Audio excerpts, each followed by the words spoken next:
नमस्ते बाबूजी। नमस्ते नमस्ते। बेटा ये अचानक बुलाने का कारण क्या है? बेटा बुलाने का कुछ न कुछ कारण तो जरूर है। बतलाइए बाबूजी। चंदन बेटा, जिस वक्त तुम मेरे पास आए थे यही कह रहे थे कि मेरे घर में एक नौकरानी है जिसका नाम किरण था। जी हाँ। वो बेचारी दोनों आंख से अंधी थी। उस नौकरानी को नौकरानी नहीं बल्कि तुम अपनी बहन समझता था। जी हाँ। उसी बहन के चलतन तुमने अपना घर परिवार सब परित्याग कर दिया। इतना दिन अपने बहन से बिछड़े तुम्हें हो गया, क्या कभी उस बहन की तुम्हें याद आती है? बड़ी सोचने वाली बात आपने पूछा बाबू। जिस बहन के लिए मैं अपनी जान की कुर्बानियां दे सकता हूं, भला उस बहन की याद कैसे नहीं आएगी? जब उस बहन की मुझे याद आती है तो अकेले में बैठकर अपने गम को मिटा लेता हूं और गम को आंसुओं की धारा में बहा देता हूं। ये भाई बहन का अटूट रिश्ता है, तो अपने बहन से मिलना चाहते हो? ये क्या करे बाबू, मेरी बात तो सुनिए।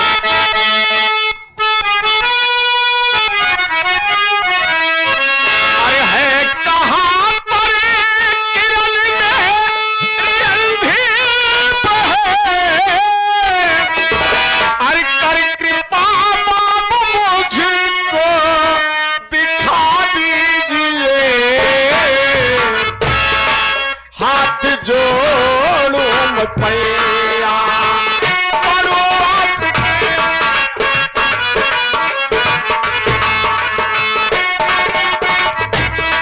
हाथ जोड़ो मत पैया पड़ो आपके, मेरी भोली बहन से मिला दीजिए हाथ।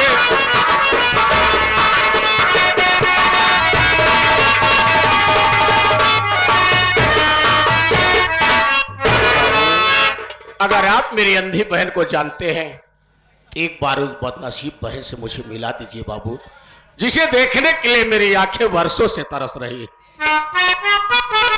चंदन बेटा, आज सुबह सुबह जब कोर्ट जा रहा था, जी हाँ। दोनों गाड़ी चला रहा था, तुम्हारी अंधी बहन रोड पे इधर उधर भटक रही थी। क्या? उसे ये नहीं पता था कि गाड़ी किस तरफ से आ रही है। अचानक गाड़ी का संतुलन खराब होने के बाद तुम्हारी बहन का एक्सीडेंट हो गया। मेरी बहन का एक्सीडेंट हो गया? हाँ। इस हालात में और कहाँ है मेरी बहन बाबू, एक बार मुझसे मिला दीजिए। एक्सीडेंट होने के बाद उसके सर में काफी चोट आ गई और रोड पर वो बेहोश हो गई। मैं उसे अपने गाड़ी से लाद कर अस्पताल लिया गया, अस्पताल में भर्ती कराया, उसका इलाज करवाया और उसके इलाज में जितना भी खर्च आया पूरा खर्च वहन किया। उसके बाद डॉक्टर साहब के आशीर्वाद से, भगवान की कृपा से वो ठीक हो गई, उसे होश आ गया। डॉक्टर साहब बोले कि इसके सर में चोट लगने के कारण इसके दिमाग और आंख पर भी असर पड़ सकता है। उस असर के कारण तुम्हारे बहन की आंख की रोशनी भी वापस आ गई। वाह बाबू वाह, आपके मुखार बिंद से सुनने के बाद मुझे बड़ी खुशी मिली कि मेरी अंधी बहन दुनिया तो देखने लगी, लेकिन मेरी बहन है कहां पर बाबू? चंदन बेटा, उसके आंख की रोशनी वापस आने के बाद वो सबसे पहले अपने भैया चंदन को देखना चाहती है। कहां है मेरी बहन? मिलवाता हूं।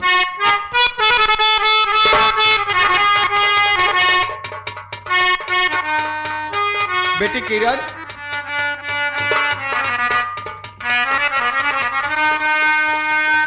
देख तेरा भैया तुझसे मिलने के लिए कितना बेचैन है।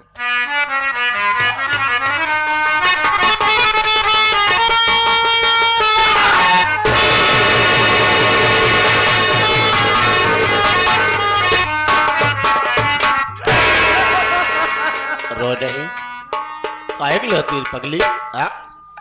भैया मुझे छोड़कर कहाँ चले गए थे भैया?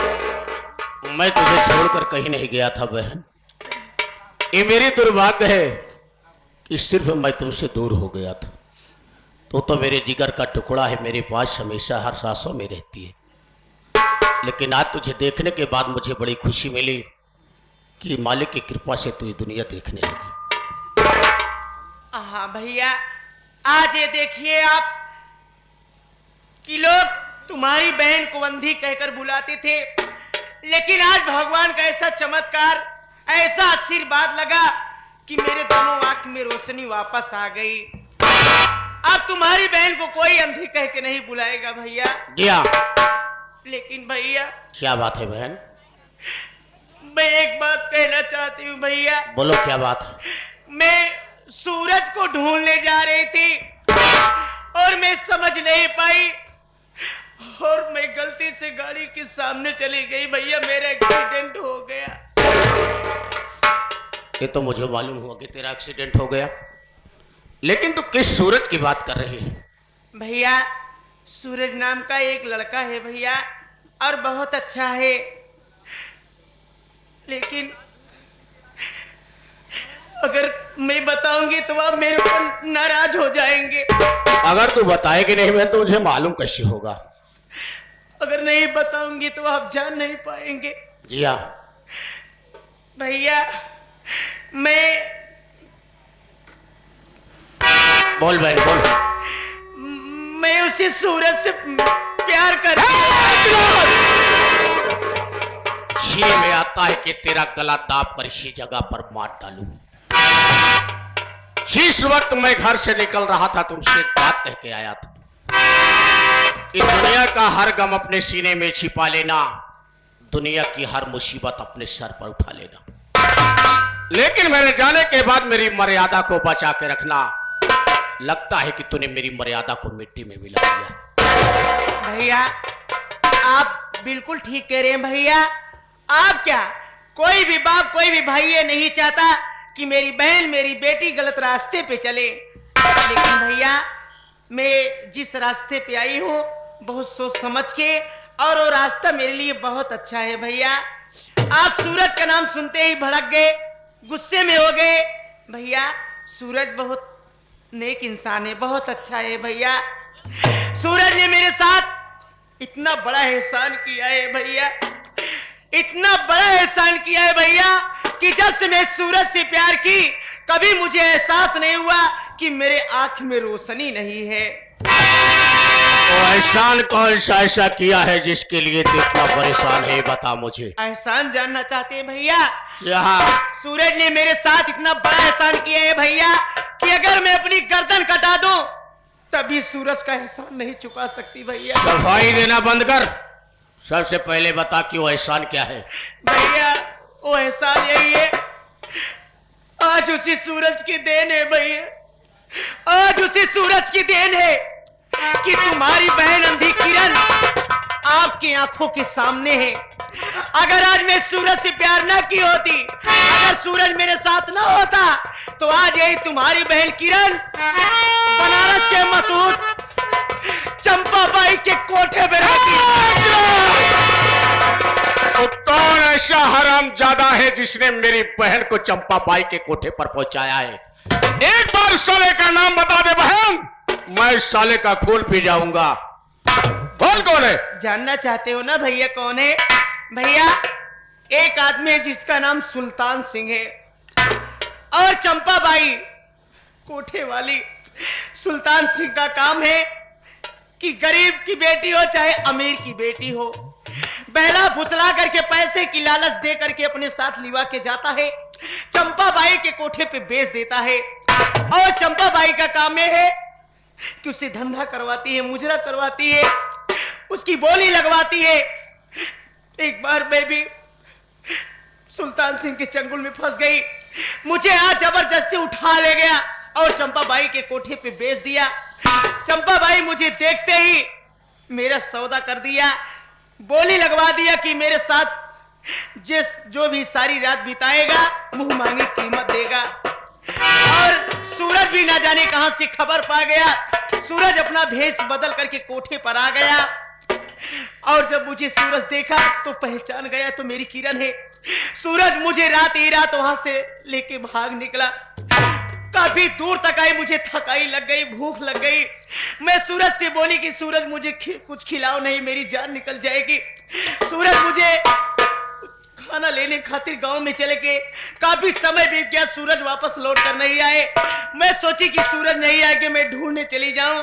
मैं जा रही थी और रास्ते में मेरा एक्सीडेंट हो गया।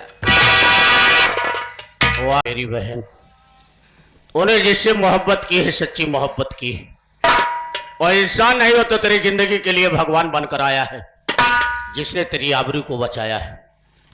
अगर तूने उससे सच्ची मोहब्बत किया है तो आज ये तेरा भाई वादा करता है कि मैं तेरे सूरज को ढूंढ कर तेरे पास जरूर लाऊंगा। भैया, मैं कुछ दिन पहले आपके कलाई में राखी बांधी थी और मैं आपसे कोई तोहफा नहीं मांगी थी भैया, लेकिन आज बोल।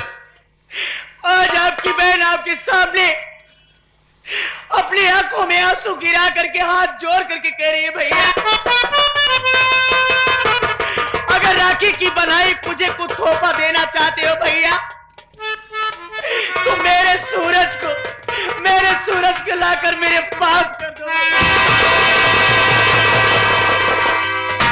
मेरी होली बहन, और राखी की बधाई कर्ज मेरे सर पर है। अगर जरूरत पड़ेगी तो कहेगी तो मैं अपने गर्दन को कटा दूंगा, लेकिन तेरा भाई आज भी तुझसे वादा कर रहा है और कसम खा रहा है कि दुनिया में किसी भी कोने में तेरा प्यार होगा, मैं वादा करता हूं कि ढूंढ कर तेरे पास जरूर लाऊंगा। लेकिन भैया मैं अपने घर जाऊंगी, मैं यहाँ कहाँ रहूंगी भैया? नहीं मेरी भोली बहन, आज वर्षों के बाद तू मुझे मिली, ऐसे हालात में मैं तुझे तेरे घर नहीं पहुंचाऊंगा। तेरे भाई के भी दिल में तमन्ना है कि मैं तेरी डोली को यहां सजा कर भेजूंगा। तब तक तू इस घर में रहेगी जब तक सूरज तुझे नहीं मिल जाएगा। ठीक है भैया।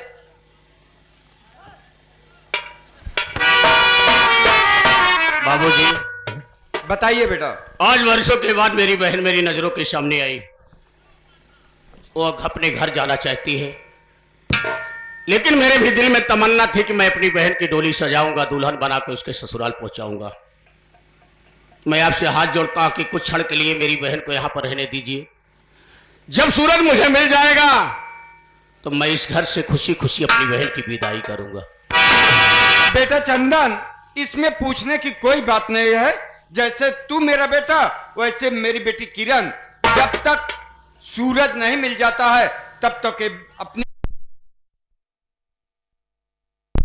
सवाल सुल्तान सिंह का, जिन्होंने इसे तवायफ के अड्डे तक पहुंचाया था। मैं आज ही कोर्ट जाकर के प्रशासन को आदेश कर दूंगा कि देश में जितने भी तवायफ के अड्डे हैं सभी को छापे मारकर बंद कर दिया जाए। बड़ी अच्छी बात है। चलो चलता हूं, बहन को पहले खाना खिलाता हूं। चलो लिया, चलो खा।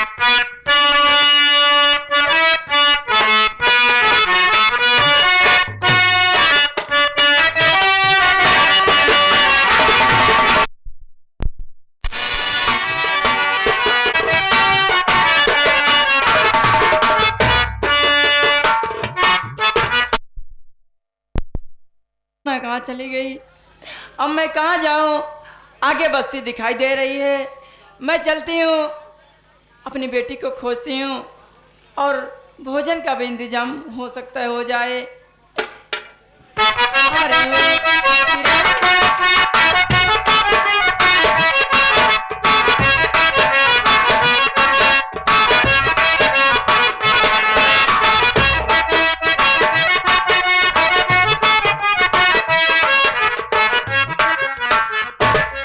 मोनू। हाँ साहब। अपने जीवन में कहा मैं एक औलाद के लिए तरस रहा था, आज मेरे पास एक नहीं दो औलाद हैं। बेटा चंदन और बेटी किरण, इन दोनों को देखने के बाद मैं बहुत खुश हूँ। आज तुम जाओ, घूमो टहरे ऐश करो। आज छुट्टी है, आज कोर्ट नहीं जाना है। ठीक है साहब।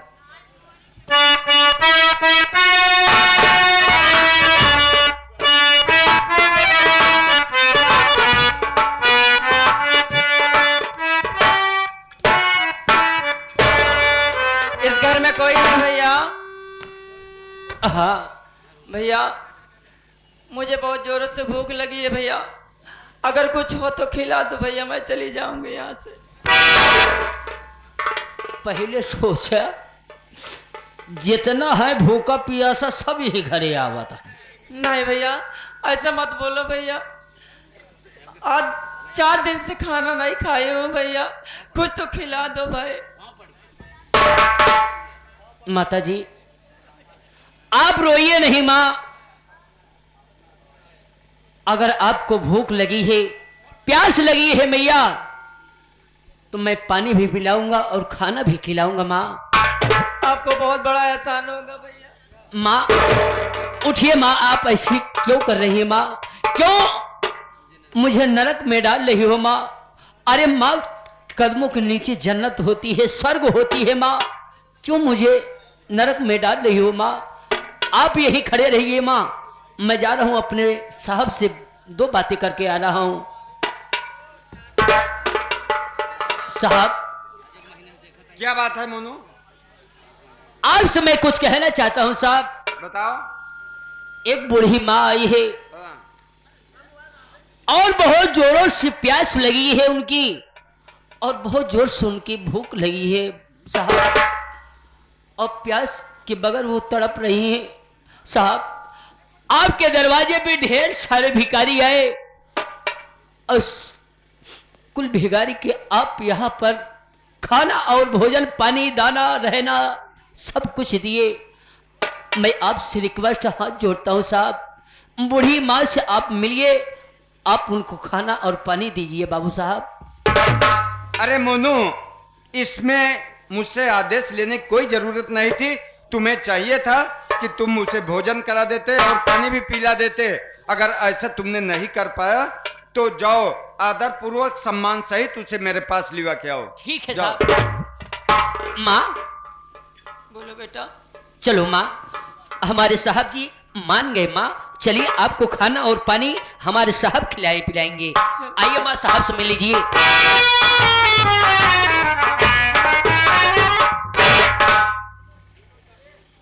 बाबूजी, आज 4 दिन से खाना खाए हो गया बाबू, कुछ हो तो मुझे खिला दो, फिर मैं यहाँ से चली जाऊंगी। 4 दिन हो गया तुम्हें भोजन किए हुए। हाँ बाबूजी। लेकिन तुम्हारा नाम क्या है? कहाँ की रहने वाली हो? पहले साफ साफ तुम अपना नाम और पता बताओगी तो मैं अवश्य तुम्हें भोजन कराऊंगा और तुम्हें अच्छे अच्छे कपड़े भी दूंगा। मेरा नाम जानना चाहते हैं?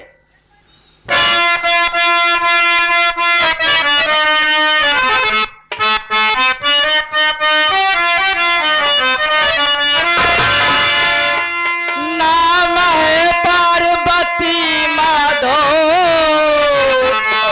पूरे किंतु चंदनपुर के निवासी हूँ मैं।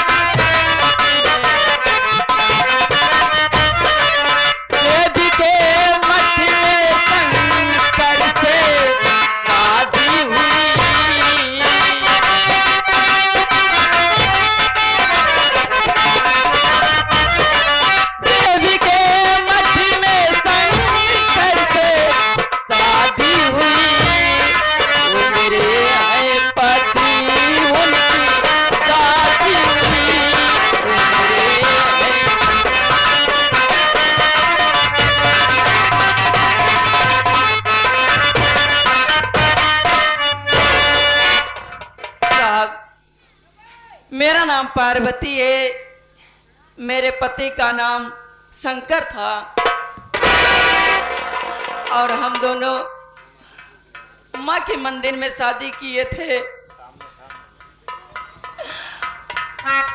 और हमारे पति जब हमारे पेट में बच्चे का अंश हुआ तो दर्शन कराने के लिए भोले बाबा के दरबार में काशी विश्वनाथ लेके चले गए। वहीं पे अचानक भगदड़ हो गई। मेरे पति वहीं पे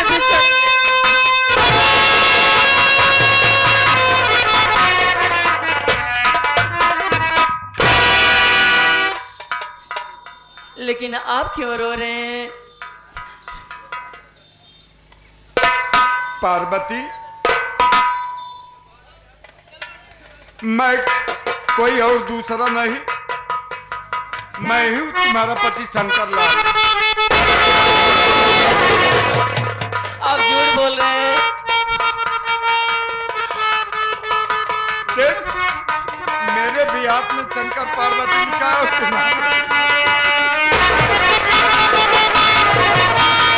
स्वामी,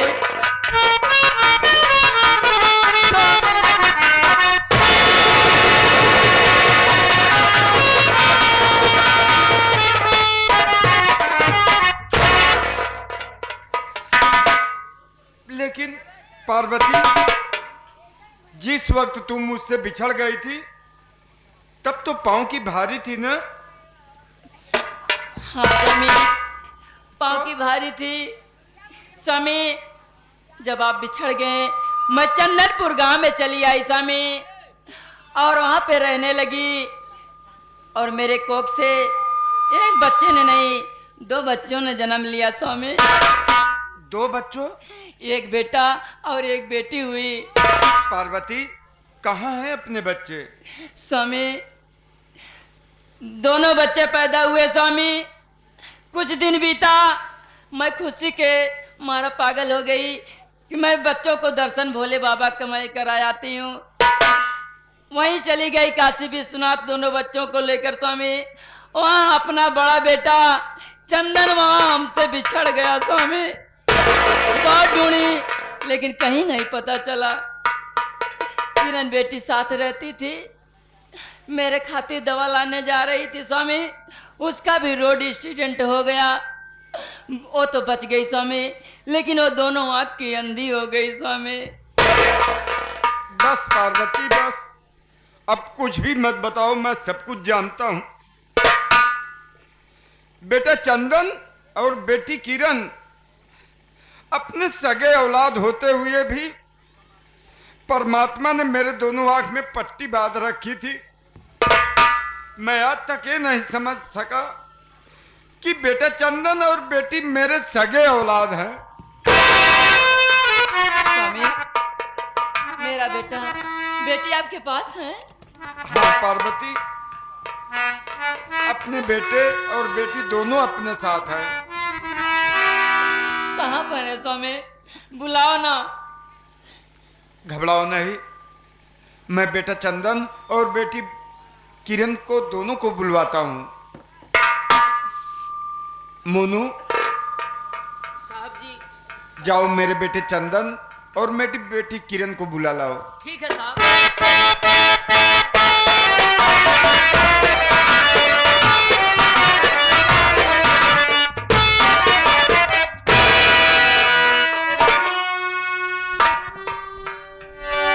बाबू, ये क्या मैं अपनी नजरों से देख रहा हूं कि आज आपकी आंखों से आंसू की धारा बह रही है?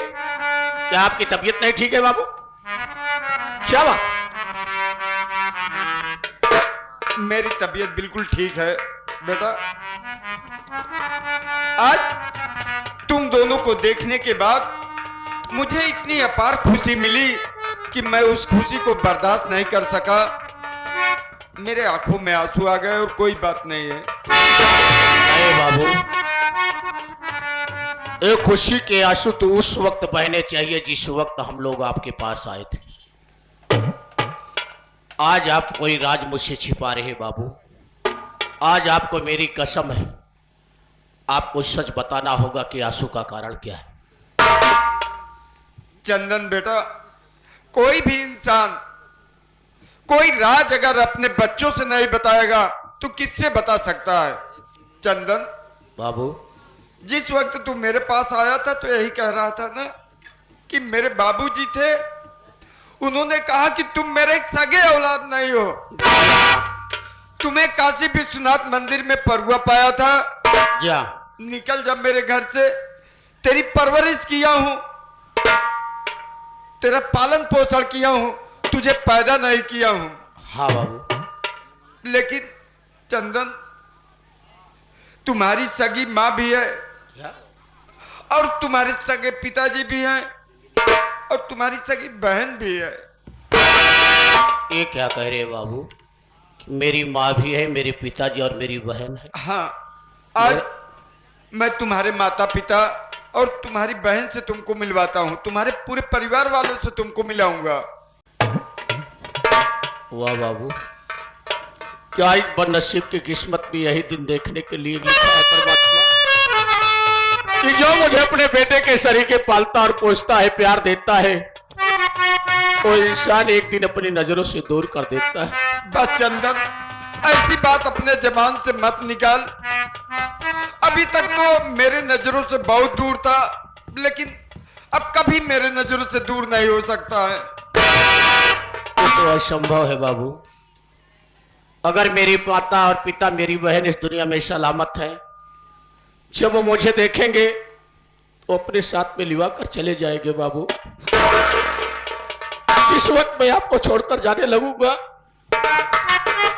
उस वक्त मेरे दिल पर क्या गुजरेगी बाबू? कि आपके द्वारा मुझे वो प्यार मिला है जो एक पिता अपने बेटे को देता है बाबू। आखिर कौन सी ऐसी गलती हो गई, कौन सी खता हो गई जो आज मुझे अपनी नजरों से दूर करने जा रहे हो बाबू? नहीं बेटा, ऐसी कोई बात नहीं है। ये तो तुम्हारे और हमारे बीच में बात ऐसी है कि जैसे दीपक तले अंधेरा। अभी तक तुम्हारे भी जीवन में अंधकार था और मेरे भी जीवन में भी अंधकार था। हमें और आपका पता नहीं था कि हम और आप हैं कौन। लेकिन मेरे माता पिता और मेरी बहन है कहां पर बाबू? अवश्य मिलवाऊंगा।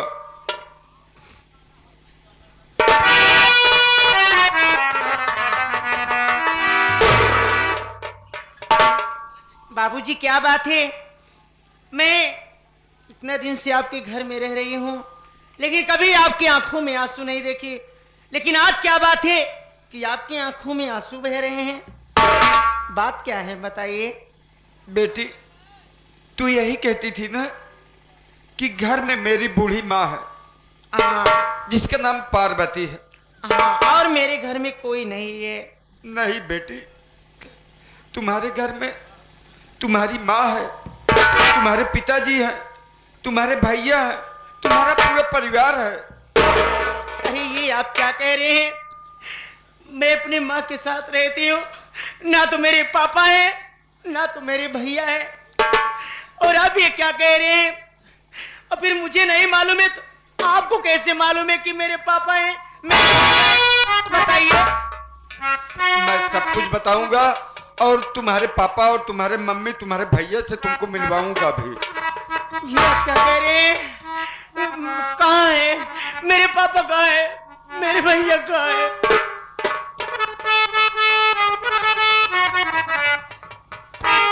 पार्वती, क्या बात है स्वामी? देख, ये अपने सगे औलाद है।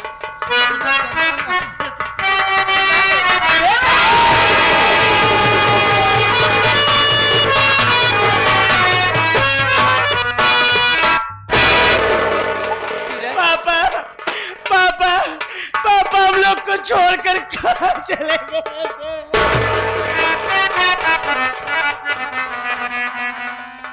बताओ। बेटा चंदन, आज 20 वर्ष के बाद परमात्मा ने हमारा परिवार बिछड़ा दिए थे।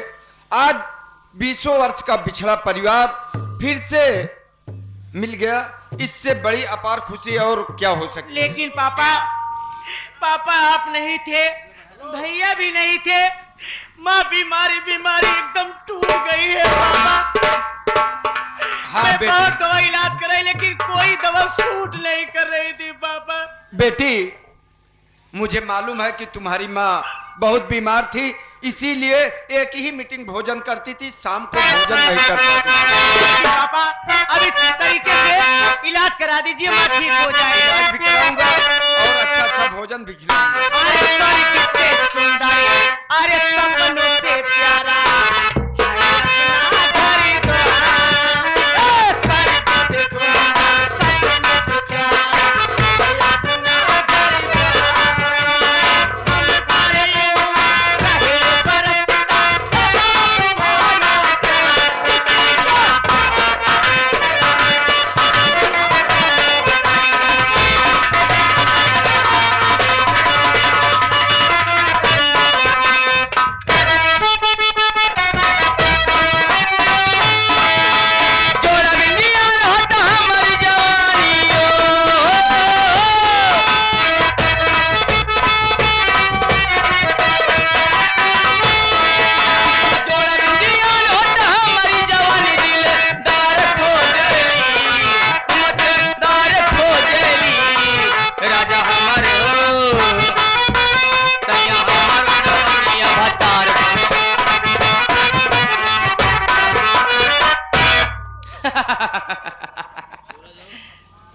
किरनिया घर से बाहर।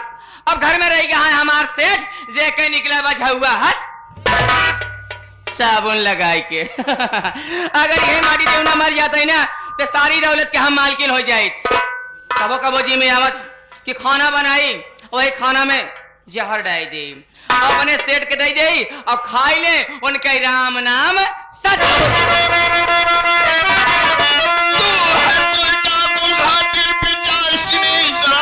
है कोई बेश्या ऐसी औरत की मुझको न दरकार है, छोड़ कर घर चली जा मेरा इस घड़ी, ऐसी औरत की मुझको जरूरत।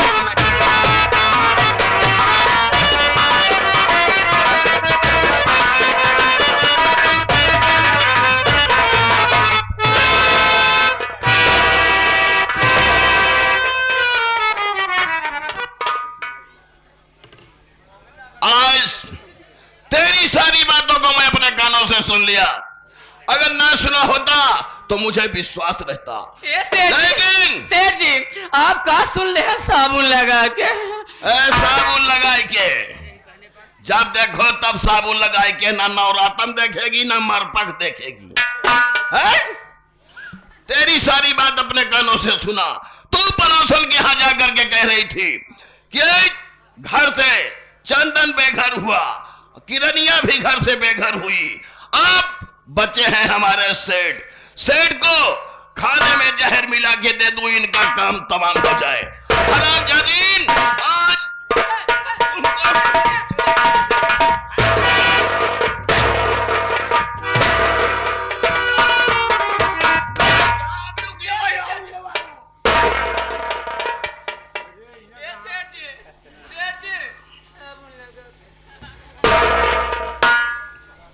आज हम साबुन ही लगा के छाटप करब इनका।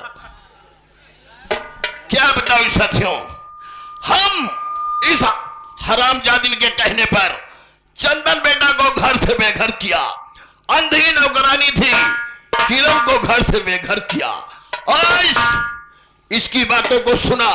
अगर अपने कानों से ना सुना होता कि ये मुझे खाने में जहर मिला के दे देगी, मेरा भी काम तमाम हो जाएगा, तो आज इसलिए इसको भी घर से भगा दिया। अब मैं चल रहा हूं अपनी सारी प्रॉपर्टी और सारी दौलत ये योगी मोदी सरकार को दे दूंगा, और हम जाकर के किसी मठ में संन्यास ले लूंगा। बोलो शंकर भगवान की।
किरनिया उस दिन नचा रही थी, कह रही थी मुझसे नहीं बनता है, आज मुरैली नहीं पर हिला रही है। चल रे कितना ए हाँ कहे मारता कहे मारता हाँ तय के है हम तोर का भी करे बता। हमार बहुत हमार इतना बिगाड़ दिया कि बनी ना काले तोर का ले का चोरा ले का मेरा 2.5 लाख रुपए का हो गया। कमान 2.5 अतई है के के है तय कौन ढाईला मुझे नहीं पहचान रही है? नहीं तय के है तय हम तो नहीं जाने ओहो, हैं मैं ये नहीं समझ पा रही, ये तो अंधी थी लेकिन इसे दिखाई दे रहा है। ए, मेरा नाम चंपा भाई है, मैं चंपा भाई हूँ।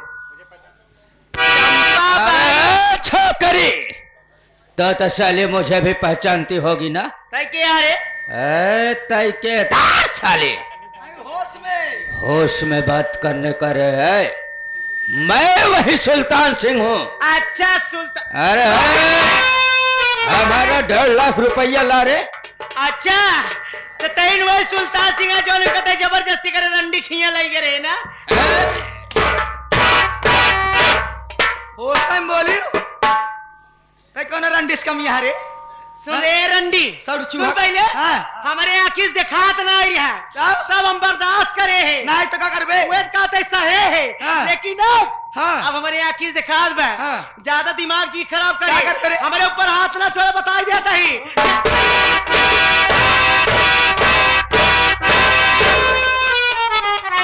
सुल्तान सिंह देखो, मैं नंबर बोल रही, तुरंत गोली मारो। न रहेगा बास न बजेगी बास। हम नंबर बोलिए, मैं इस हरामजादी को गोली मार। गोली मारे।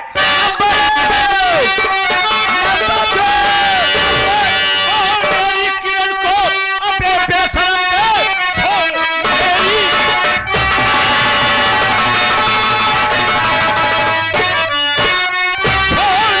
किरण को अपने बेशरम नाम इसका बुरा पाएगा। मारे हंटर से पूछूं मैं चमड़ी करी सीधा सुरपुर के सामने डगर जाएगा।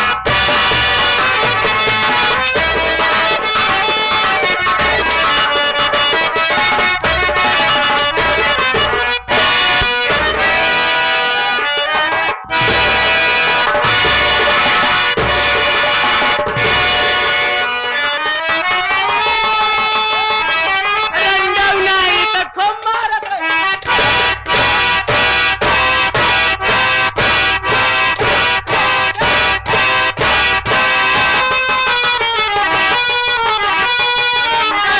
तो हाथ चलत रहा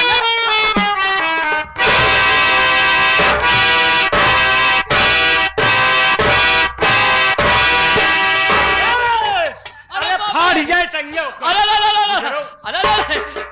अरे अब है तो ओकर टंगिया चर्र से बोला। हमका मारत रहे रंडा अरे है चंपा, ये लोग कौन हैं? ये तो बड़ा गड़बड़ मुझे नजर आ रहा है। अरे सूर्य तुम मैं मुझे तेरे पास हूँ किरण। तुम मुझे छोड़कर कहाँ चले गए थे क्या रे? चुप रहा यार। हाँ अतः एकदम हाँ शर्माता और माता नहीं ही भैया खड़ा है, चपने पड़ी यहाँ। रंडी साली कुतिया बेचे नरक की खान, न तू रहेगी आज से न तेरा कोठा रहेगा। आज तुम दोनों की कहानी में यही खत्म कर देता हूँ। चल मरने के लिए तैयार हो जा। नंबर 1 और 2।